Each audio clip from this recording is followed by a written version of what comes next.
خواتین کی کچن میں گہرا باس ناگوار حرکتیں جو دیکھنے والوں کو بھی ناگوار لگتی ہیں۔ کوشش کریں کچن میں یہ گہرا کام نہ کریں۔ میں نے بہت سے لوگوں کے ہاں یہ جو گہرا چیزیں بتانے لگی ہوں جو خواتین کرتی ہیں جو دیکھنے میں ناگوار لگتی ہے، کسی نہ کسی فیملی میں ایک دو چیزیں تو یہ ہر گھر میں ہو رہی ہوتی ہیں۔ تو آج اب یہ جانیں وہ کون سی گہرا ناگوار حرکتیں ہیں یا کام ہیں جو خواتین اپنی کچن میں کرتی ہیں۔ السلام علیکم مائی یوٹیوب فیملی، کیسے ہیں آپ لوگ؟ آتے ہیں اپنے ٹاپک کی طرف۔ سب سے پہلی جو کام، ہاتھ دھوئے بنا ہی کچن کے کام شروع کر دینا، خاص کر روٹی پکانا۔ کچن کے سنک پہ صابن لازمی رکھیں اور ہمیشہ ہاتھ دھو کر کچن کا کام شروع کریں۔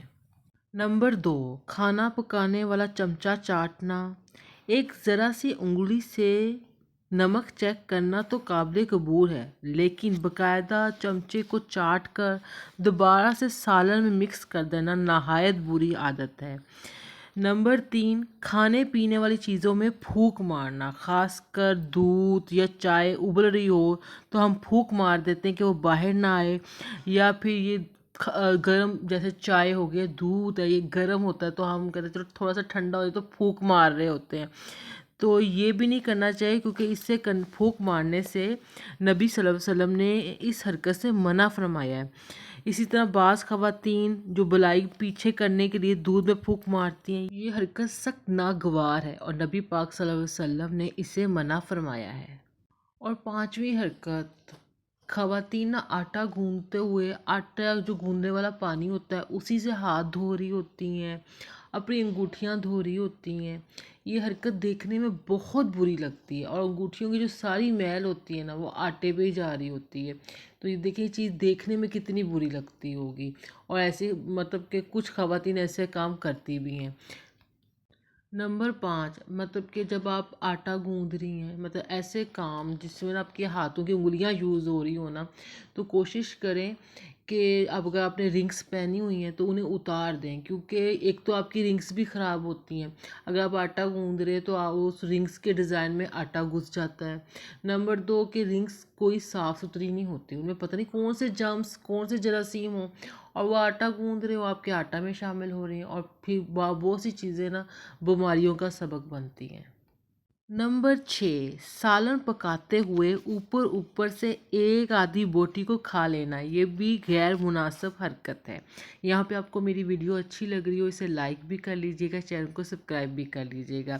اب آتے ہیں ہم 7ویں ایسی ناگوار بات پہ جو ہمارے کچن میں اکثر لوگ کر رہے ہوتے ہیں، مطلب کھانا رکھ کر کچن میں چلے جانا، یا کسی کو سے فون میں باتیں کرنا سٹارٹ کر دیں۔ جب خواتین یہ والا کام کرتی ہیں نا تو ایسی خواتین کے عام طور پر کھانے نا جل جاتے ہیں۔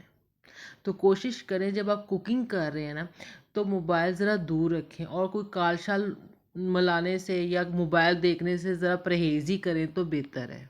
نمبر 8، کھانے پینے کی چیزوں کو ڈھانپے بغیر رکھنا۔ جی کوشش کریں، ہمیں باقاعدہ کہا گیا ہے کہ رات کے ٹائم کھانے پینے والی چیزوں کو ڈھانپ دیا جائے، اور دن کے ٹائم بھی، کیونکہ کچھ بھی نہیں پتہ ہوتا۔ سم ٹائم میں نے دیکھا ہے لوگوں کے گھروں میں دودھ بوائل ہو رہا تو اس کے اوپر اس کا وہ ڈھکن رکھا ہی نہیں ہوتا، چھت کے اوپر چپکلی گھوم رہی ہوتی ہے، اور ایسے بہت سے واقعات ہوئے کہ گرم دودھ میں چپکلی گر گئی اور گھر والے ہاسپٹل تک پہنچ گئے۔ تو کوشش کریں اپنی چیزوں کو ڈھانپیں۔ نمبر 9، چائے کے یا دودھ کے برتنوں کو اچھے سے صاف نہ کرنا اور جلدی گندے برتنوں کو دھو کے رکھ دینا۔ اس سے پتہ کیا ہوتا ہے، جب ہم جلدی برتن دھو رہے ہوتے ہیں نا، برتنوں میں چیزیں لگی ہوتی ہیں، نشان بھی ہوتے ہیں، اور وہ ٹھیک سے صاف نہیں ہوتے، اور پھر کوئی نیا بندہ آپ کے کچن میں آ کے آپ کے کوئی برتن کپ یا کوئی دیگچی یوز کرے تو پھر اسے بہت عجیب فیل ہوتا ہے۔ نمبر 10، ہمارے ہاں نا بہت سے گھر ایسے بھی ہیں جہاں بیٹوں کو زیادہ اچھا کھانا دیا جاتا ہے اور بیٹیوں کو ان کے مقابلے میں کم دیا جاتا ہے۔ کوشش کریں کہ بیٹے بیٹی دونوں کو برابر میں رکھیں۔ آج کے جو دور میں نا دونوں برابر کا کام کر رہے ہیں، نہ بیٹے کم کام کر رہے ہیں نہ بیٹیاں کم کام کر رہی ہیں، تو پھر کھانے پینے میں ان کے ساتھ ایسا فرق نہیں رکھنا چاہیے۔ نمبر 11، بیٹے کو پہلے کھانا دینا اور بیٹی کو بعد میں۔ اپنے بیٹے اور بیٹی میں انصاف کریں۔ اگر آج آپ اپنے بیٹوں کو یہ سکھائیں گے نا کہ وہ بہت اہمیت کے حامل ہیں، بیٹیوں سے زیادہ اہم ہیں، تو کل وہ باپ کی جائیداد کو ہڑپ کر کے نا ان کے مالک بن جاتے ہیں، اور بیٹیوں کو ان کا جو جائز اور شرعی حصہ بھی ہوتا ہے نا وہ بھی نہیں دیتے، اور جب جو دے رہے ہوتے ہیں نا ان کو وہ بھی دیتے ہوئے بہت تکلیف ہو رہی ہوتی ہے۔ کہیں نہ کہیں یہاں ہماری ہی تربیت میں فرق ہوتا ہے نا، کہ جب ہم اتنا فرق کرتے ہیں نا وہ پھر فرق نا دماغوں میں بیٹھ جاتا ہے۔ تو میری آج کی ویڈیو کو لائک کر لیجئے گا، چینل کو سبسکرائب کر لیجئے گا۔ جو 11 میں نے آپ کو کام بتائے ہیں، کوشش کریں کہ اگر آپ کے گھر میں ان میں سے کوئی ایک آدھا بھی ہو رہا ہے تو وہ بھی نہ ہو، اور میری ویڈیو کو آگے شیئر کر لیجئے گا۔ بہت زیادہ سردی پڑ رہی ہے، اپنے آس پاس کے لوگوں کا خیال رکھیں، اسپیشل اسٹریٹ اینیملز کا خیال رکھیں۔ آپ ان کے لیے آسانی پیدا کریں گے، اللہ آپ کے لیے آسانی پیدا کرے گا۔ اللہ حافظ۔